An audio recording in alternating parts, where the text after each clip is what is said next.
G'day and welcome to Aussievision. I'm Dale and I'm joined by my amazing colleague Sam to talk about all things Benidorm Fest. Welcome, Sam. Buenos dias. I was trying to remember what it was actually. I was gonna leave with that, but thank you for coming in with the Spanish there.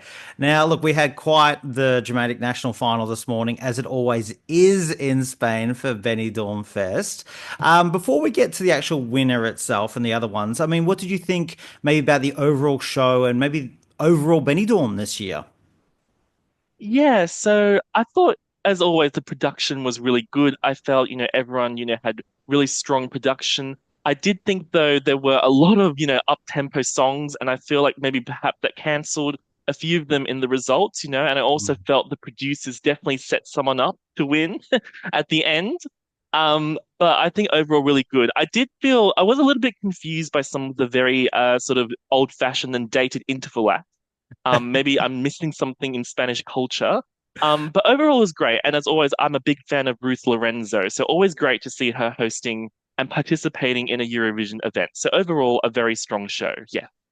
Yeah, I think it sort of came together. Like, I think a lot of people were talking like this is not going to be a great Benny Dorm. The quality isn't as good. I thought the quality was good without like massive standouts kind of thing. But then I think once we weeded a few of the semi-finalists out, particularly some of the vocals that weren't great in there, or maybe some still stayed in the final. But once we got there, we had a bit of diversity. I think I totally agree. There were so many up-tempo pop bops. They were going for that. I feel like they wanted that this year and they filled the whole Benidorm Fest with them to a point.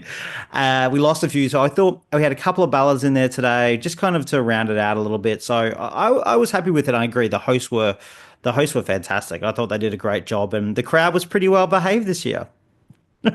Yeah, I think they got their protests out in the semi-finals. So I think they were all calm for the final. Yeah. It's not Benidorm without the crowd getting involved in some way. Now, look, we did have a winner in Melody with Essa Diva.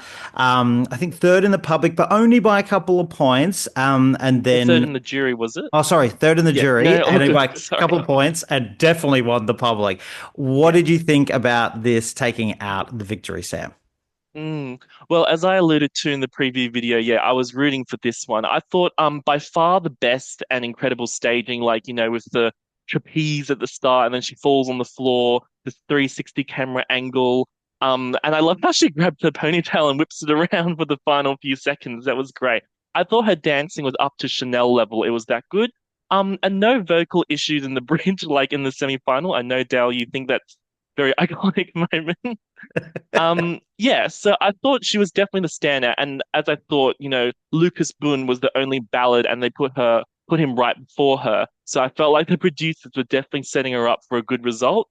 And yeah, definitely the biggest reaction from the crowd. The crowd was very happy with the result this year, and so was I. Yeah. Yeah. Look, she had to nail it today. She gave herself a lot to do, almost too much. Like, I love every element. It's so camp. She's coming down from the thing, as you said, she's on the floor, and I particularly like when I think it is it's during that middle eight during the somersault she does, and the camera follows. Like, I've never seen that done before, and I love it. I kind of also was worried in the semi, like during that period of time, she should actually be like just resting to get ready for the big note, but she's still dancing. I'm like, girl, you're going to run out of breath. And in the semi, it was atrocious. It was an absolute train wreck that I can't stop watching. It was so bad. But always knew if she could nail it in the final, it who cares about the semi? And she nailed it. She did such a good. I was like, woo, just cheering and like going, oh wow, I think she's got it now. As long as the jury didn't kind of like dog her too much, so they didn't, and the public came for her. She didn't hit that note, and she was as bad as the other day. I don't think she would have won it. So she had to bring it. Yeah. It wasn't just delivered to her. So quite an incredible performance. Yes, definitely. It was very close, those results as well. I'm sure we'll go through some of them, but yeah, no, she definitely delivered on the night today. Yeah. All right. Well, then in second place was Daniela Blasco. I thought she did a great job. Now, what was the final? Because in the end, I didn't see the final scoreboard. So, how many points did Melody win by in the end? What was the I lead think she she was had? actually just by 9 points because Not much. Daniela, beat her by 1 point in the jury, so 71 to 70. And then Melody got 80 points in televote, and then Daniela got 70 points. So it was 70 actually was very it? close. And then we'll talk about third, which is also very close as well. Yeah. Yeah. So what did you think about Daniela's performance? Did you think good runner up? Would she have been a good Eurovision performer? Would she a bit robbed here or a right result? I think she was robbed in the running order. I think like always performing first I think in Benidorm, but most national selections, most Eurovision selections, always difficult when you're performing at number one, especially in Spain where they surge the audience later. They all watch a lot of late performances. But I Mm. thought it was a very strong start. She had excellent staging. She was in tune the whole way, probably, very strong vocals, good dancing. I still think though personally, um, that sort of fringe sequin top. I wasn't a fan of her outfit. I think it gives quite a dated look. Sorry. Really disagree on that. Sorry.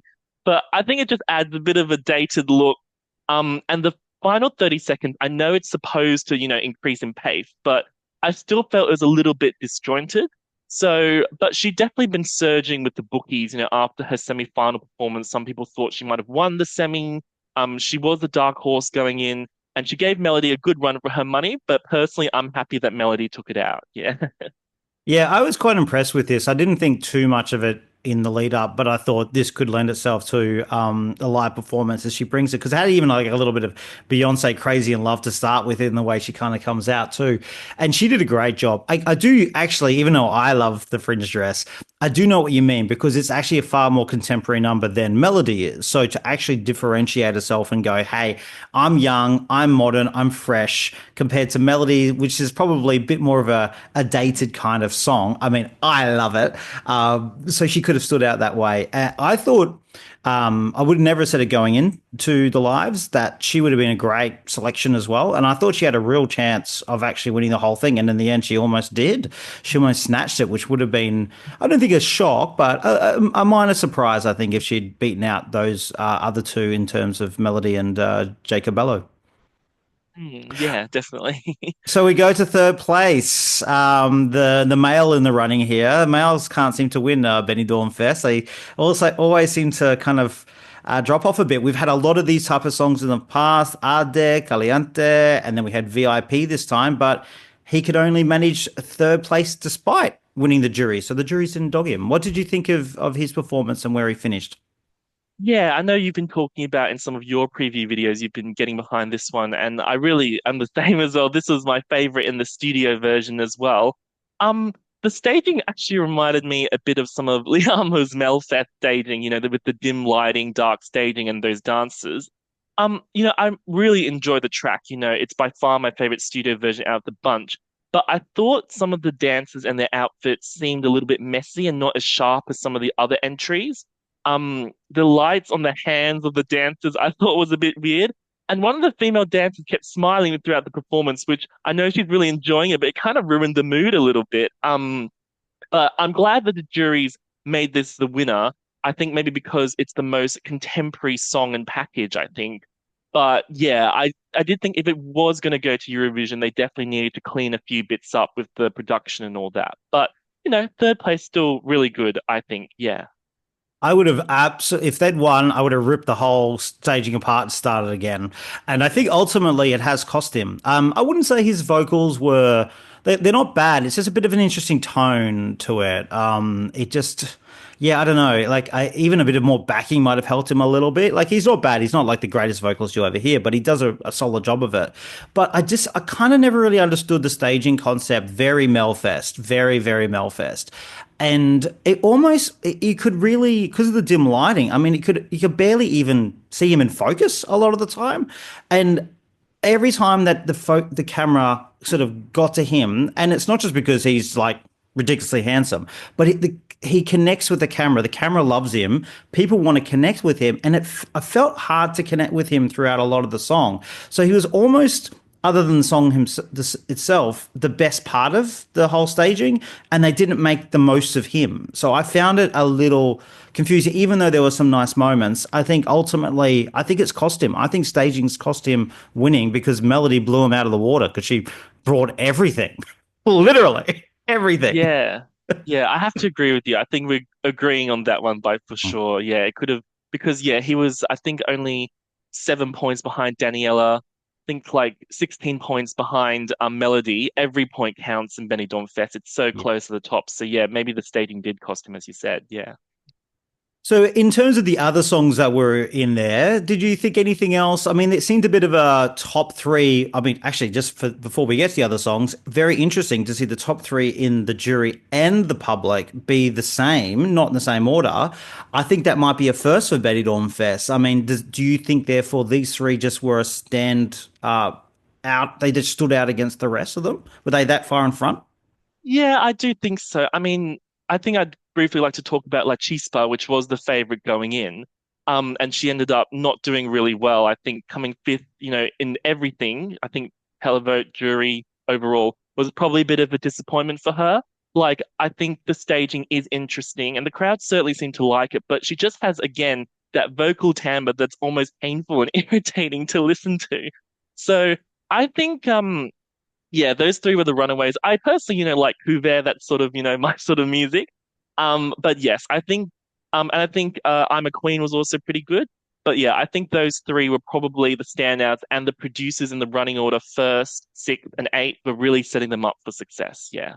Yeah, no, I agree. I agree. I think La Chispa, I think I agree. The vocal just didn't do it. I think it when you heard, as soon as we heard it in the studio, I was like, well, that needs to bring it live. Like Blanca Paloma can make that kind of style accessible, and that kind of like almost like flamenco style singing. It's very distinct and very Spanish and earthy, and it doesn't always sound like super smooth to non-Spanish kind of or non-Latin audience, but that was also kind of a poor version of it. I thought she was really quite lucky to come fifth. I thought the staging was a bit odd. I thought her vocal was just off all week. Better that today than it was the other day. It was bordering on bad. And so I think fifth place was lucky for her, to be honest. I'm a Queen. She elevated a pretty basic song and did one of the best performances, but she had that song and that wasn't really going to go anywhere. And Cuvée was fun. She really lifted. I really enjoyed that performance as well. And I didn't mind my boy Marwat, who I liked going in with the Italian song. He could sing it. He did a good job, and I think he did far better than anyone expected. So he did pretty good too. And then there was also that ballad. Yeah, exactly. Yeah. Oh, good. Well, look, how do you think Melody, very early stages, but are you feeling like Spain has made the right choice for Melody for Eurovision? Do you think this is going to translate to a full Europe and Australian audience like a couple of the ones in the past haven't done? Do you think this can translate and get some decent points? Yeah, Spain at Eurovision these days. Nervous laughter. Look, I think personally, I think a few of us have agreed that I personally would have felt Jacob Bello, as you said, if he'd ripped up the staging, done a better job, it was the contemporary entry. I think that would have probably done the best at Eurovision. This is a bit of a dead track, but again, don't rule her out. Like, I thought the dance and performance level was almost as good as Chanel's, and everyone after 2022 Benidorm Fest was hammering Chanel. They were like, "No, this is not going to do well." Came third overall, so there is a bit of hope there. I'm glad though that Spain has sent something relatively mainstream and stereotypically Spanish after the quirkiness of Blanca Paloma and the dated crazy of Nobilita. So I think there is a glimmer of hope, but I think the jury result here shows I don't think the juries at Eurovision might necessarily not buy it. And I think the televote the Spain, they always seem to have a bit of a problem. So look, I'm hoping they don't come bottom of the scoreboard. I think, I hope that her performance can only get better and, maybe something she'll pull out the bag. But yeah, with Spain, you always have to be a bit of a realist and go, it's always a bit difficult for them, but I'm hopeful. Yeah, I think it's always tricky for them. I think at least what they've got going for the public anyway is that I think this is something people want to see from Spain, even from post Chanel. Sometimes it works for them, sometimes it doesn't. Something I think they've been treated a bit unfairly in the public vote. But I think if she can bring all these bag of tricks and nail that note and do it all, I think it's going to get some public vote. How much, who knows? Not sure this is a jury contender, but hey, look, I think it's got a better chance of doing points than their last two entries if they get it Yeah, all together. definitely. So we'll wait and see. All right. Well, look, that was Benidorm Fest for another year, Sam. Always a pleasure to talk about that national final. And thanks very much for your coverage. Yeah, thanks so much for, chatting. See you soon. All right, catch you, Sam. Bye. Yeah, bye.